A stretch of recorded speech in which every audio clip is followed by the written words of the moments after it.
The marketing for the Dune Prophecy prequel series has finally started ramping up and teased new Harkonnen characters. And the showrunner has given us some details and insight into this new Harkonnen family and their motivations, with a particular focus on their dynamics with House Atreides in the wake of their feud that has caused such enmity between them that would last for 10,000 years till the rise of Paul Atreides. She went on to tease that the series will show the Atreides as well as the beginning of the Harkonnen family at a time when they're not quite the more monstrous version that you see 10,000 years later. Instead, it's the seeds of the Harkonnen family in an earlier time when you're dealing with people who have tremendous force and willingness to go to great lengths to achieve their goals and a great big grudge.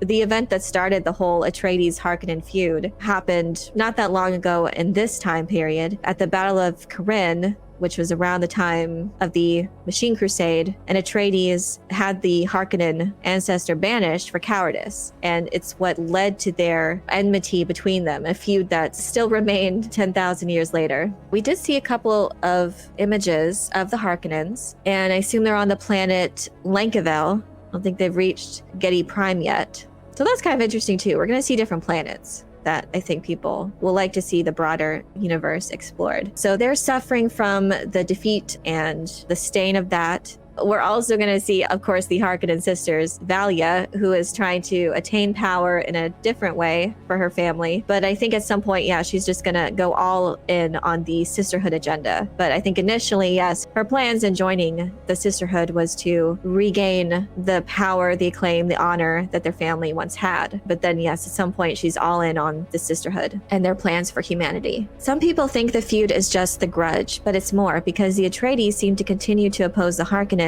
by rescuing slaves from them, among other things. They will have contentiousness, and it's spawned from that initial grudge. But yes, they've just been enemies, Hatfield and McCoy-esque, throughout the centuries. But they will never forget. The Harkonnens will never forget what happened, of what initially happened. So yeah, they're very contentious with each other. So this character, his name is Yevgeny Harkonnen. I don't know if I'm saying that right.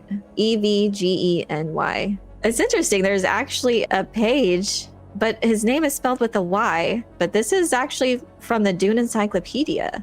A descendant of Abelard Harkonnen. He was born disgraced in exile. So this is the page that came up was right from the Dune Encyclopedia. But yeah, it's spelled a little different. They got rid of the Y at the front. I wonder how they will connect. Will they be characteristically Harkonnen? The Harkonnens that we know 10,000 years later.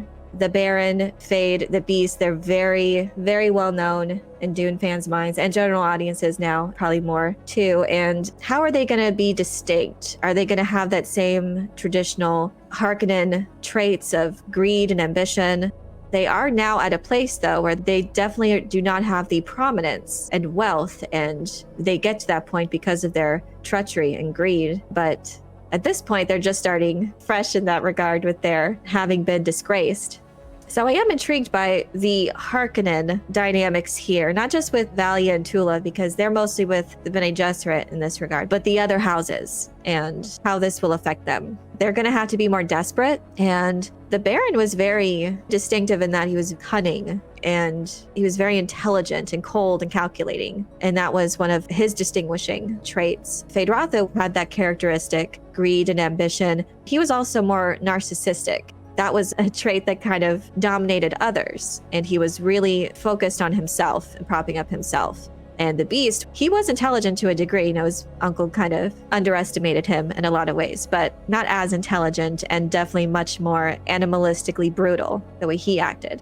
So it'll be interesting to see what will be their approach to these Harkonnens. Are they going to be a derivative to a degree, or are they going to be fully fleshed out characters in their own right? There's definitely going to be traits that they have to adhere to. This is when the Atreides Harkonnen feud began. That has always been there. And there will always be that ambition, especially probably in light of their circumstances now.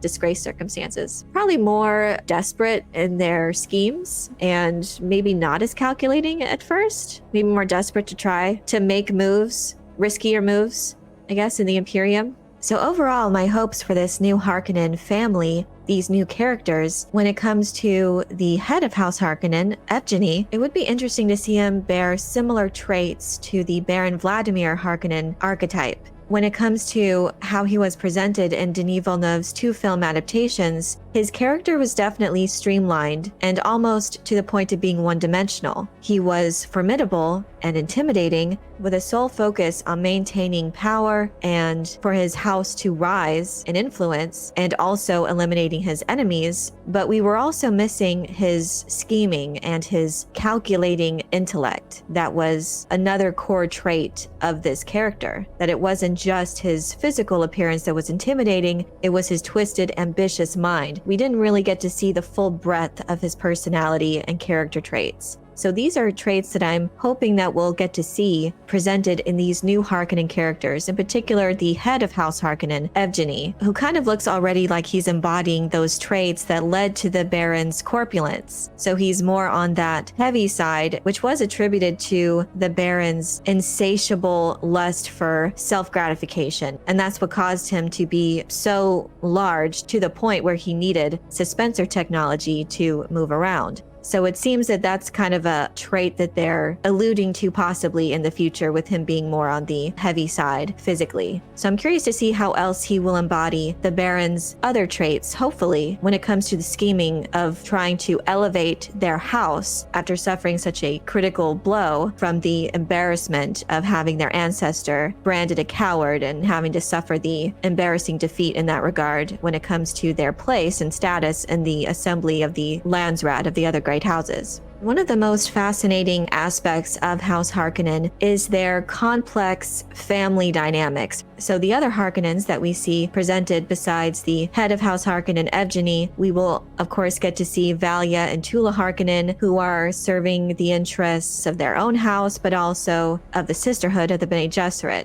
But we also have Harrow Harkonnen, who is with Yevgeny in a scene that was shown in the trailer, and the description for his character is that he's said to be a rising politician from a once great family who harbors a strong desire to elevate his house to its former glory. And we see glimpses of this character in other trailer footage in a meeting, likely with other representatives of other houses. And interestingly, each person has a Bene Gesserit by their side, including Harrow, who has Valya Harkonnen next to him. And likely they are all there to exercise their ability as truthsayers, who are able to discern truth from lies. It's what makes them so valuable to the great houses. So it makes sense that they are at their side during these important meetings here. When it comes to Harrow Harkonnen, I am interested to see how his character will compare and contrast with other members of the Harkonnen household that we are most familiar with. He also bears those classic Harkonnen traits of ambition and that strong desire to elevate their house, probably even more so because they are at this weakened state politically. That thirst to elevate their house to its former glory is going to be a defining storyline for these characters in this series. The Harkonnen family dynamics have always been marked by this treacherous undertone. It is a delicate tightrope that each Harkonnen must walk. Loyalty and honor are not traits that this house is known for. They are driven by insatiable ambition and greed, using whatever means necessary to achieve their goals, even if it means manipulating or betraying one another. So I wonder too how this family dynamic will play out when it comes to Valya and Tula, who have this dual-sided ambition.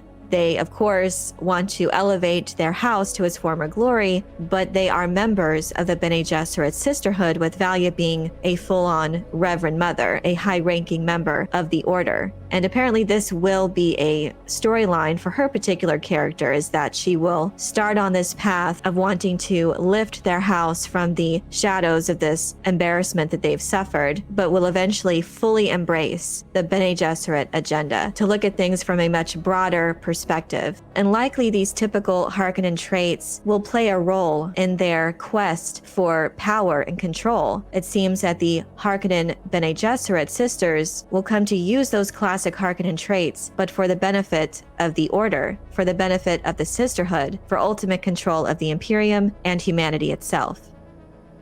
But I'm curious to know what you think about these new Harkonnen characters. Are there particular elements or certain character traits that you're hoping will be explored in more detail in this series? Let me know your thoughts in the comment section below. I hope you enjoyed this video. Leave a like if you did, and be sure to subscribe for more Dune and other sci-fi and fantasy news and lore. And if you're looking for other ways to show your appreciation, you can check out my Patreon page, where members get access to exclusive content and perks. Thank you all so much for your support, and as always, have a very nerdy day.